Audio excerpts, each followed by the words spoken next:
नमस्कार दोस्तों, एक्सपर्ट गुरुजी में आपका स्वागत है। तो दोस्तों, अमेरिका में करीब करीब आज की तारीख में 18 करोड़ के आसपास लोगों को वैक्सीनेशन दिया गया है और उसमें से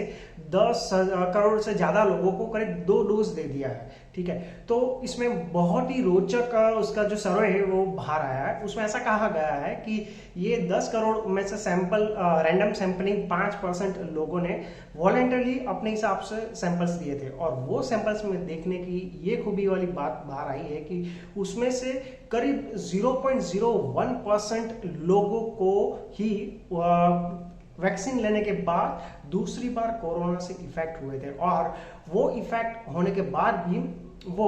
करीब 3 से 5 दिन में रिकवर हो गए थे। तो ये बात इसलिए इम्पोर्टेंट बनती है कि जो लोग ऐसा दुष्प्रचार कर रहे हैं कि वैक्सीन नहीं लेनी चाहिए कोरोना की, तो उसके लिए ये लाल बत्ती के समान है कि उसका जो एजेंडा है वो कभी सक्सेसफुल नहीं होने वाला है।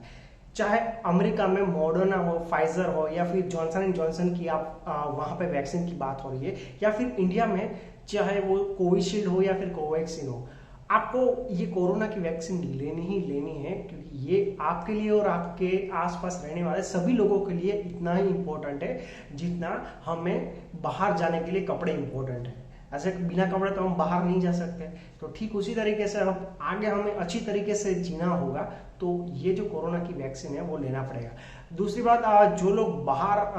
पढ़ाई के लिए जा रहे हैं उसको ये एनफोर्स कर रहे हैं कि आपको जो है वो WHO प्रमाणित वैक्सीन ही लेनी चाहिए। अब देखो, WHO अभी है ना सीरियसली पॉलिटिकल कॉन्फ्लिक्ट का एक हिस्सा बना हुआ है क्योंकि चाइना में जाकर वो लोग ऐसा बोलते हैं कि भाई कोरोना वायरस चाइना से नहीं आया, उसका कोई प्रूफ नहीं है। हालांकि सबसे पहले वहीं डिटेक्ट हुआ था और वहां पे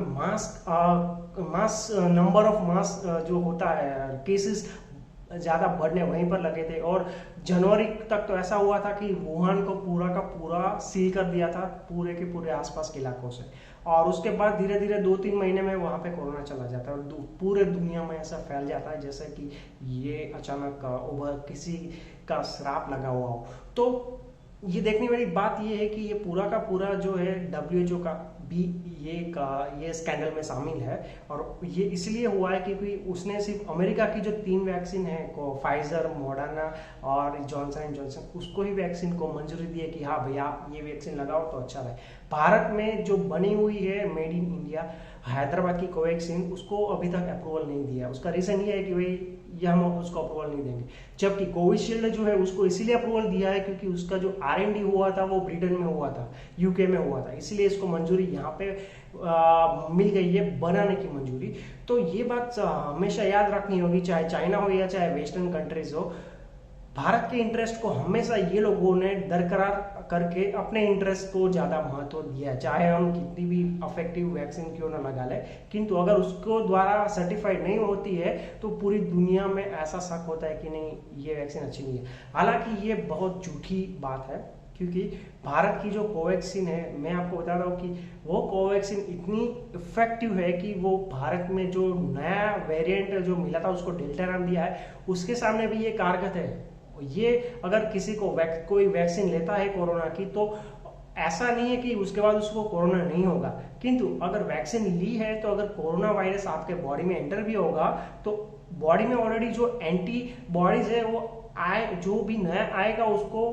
ऐसे बंदूक से शूट करके उसको मार देगा। तो इस तरीके से ये एंटीबॉडीज काम करती है। तो मतलब ये है कि अगर दूसरी बार आपका इन्फेक्शन भी होता है तो आप उसमें बच सकते हैं। तो यही खूबी है कि भारत की जो कोवैक्सीन है उसमें कोई भी साइड इफेक्ट नहीं आया है इतनी ज़्यादा मात्रा में जितना कोविशील्ड में आ रहा है। हालांकि कोविशील्ड की जो एफिशिएंसी है वो बता रहे हैं 70% है और भारत बायोटेक की जो है उसकी करीब 82% के आसपास है। बट जो आपको अगर जिंदा रहना है आगे फ्यूचर में, तो चाहे आपके पास कोरोना की जो कोविशील्ड हो या फिर कोवैक्सीन हो, जो भी वैक्सीन आपको मिले वो ले लेना जरूरी है। आने वाले समय में ऐसा भी होगा कि भारत सरकार जो है ऐसे ब्लेंडेड वैक्सीन का ऑप्शन भी देगी, यानी कि एक कोविशील्ड ली है दूसरी कोवैक्सीन ली है तो भी चलेगा, या फिर एक कोवैक्सीन है दूसरी स्पुतनिक है, मॉडर्ना, फाइजर है तो भी चलेगा। कुल मिला के बात यह है कि आपकी बॉडीज में आपके शरीर में एंटीबॉडीज रेडी करनी है जो खुद ही नए कोरोना वायरस या उसके जितने भी वेरिएंट हो उससे लड़ सकेंगे। इसीलिए ये सब ये जो है अभी महाअभियान चल रहा है कि भाई कोवैक्स वैक्सीन जो मिलती है उसको ले लीजिए। तो दोस्तों आपको जब भी आपका टर्म आता है, आपका नंबर आता है, तो आपको जब सुविधा मिलती है आप भी किसी भी वैक्सीन को लगा लीजिए, चाहे वो कोविशील्ड हो या फिर कोवैक्सीन हो, ताकि आप अपने आप के अलावा दूसरे के लिए भी